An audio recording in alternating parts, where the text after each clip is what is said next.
กว่าใครโครงการหมู่บ้านรักษาศีลห้าใช้พุทธศาสนามาหลอมดวงใจหลักธรรมศีลห้าใช้เป็นแนวทางปฏิบัติเสริมสร้างในชีวิตต่อไปบ้านวัดโรงเรียนปรับเปลี่ยนทุกด้านร่วมกันประสานให้เป็นบวรได้ชุมชนพัฒนาองค์รวมร่วมจิตพ่อหลวงทรงคิดให้กับคนไทย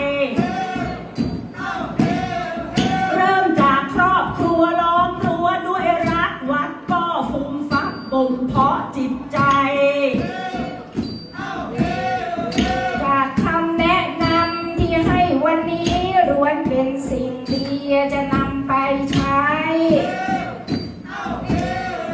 นำมาต่อยอดรักษาสืบสานเช่นปณิธานร.10 มอบให้นายมบ้านฉันมุ่งมั่นศรัทธารักษาศีลห้าด้วยความเต็มใจสามัคคีรวมใจกันให้เป็นหนึ่งเพื่อให้ไปถึงฝั่งฝันให้ได้อบายมุขคือความทุกข์เข็นนั่นคือประเด็นต้องผ่านให้ได้สร้างความปรองดองสมานฉันท์เพื่อช่วยสร้างสรรค์ให้สังคมไทย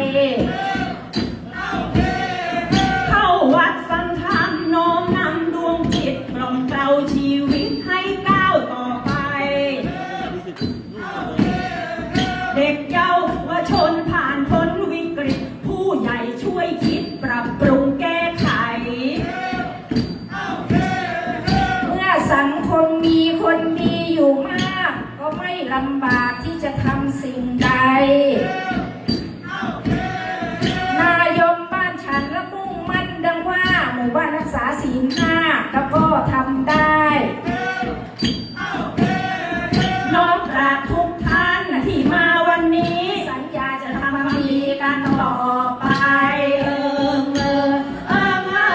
น้อมกราบทุกท่านที่มาวันนี้น้อมกราบทุกท่านที่มาวันนี้สัญญาจะทำความดีกันต่อ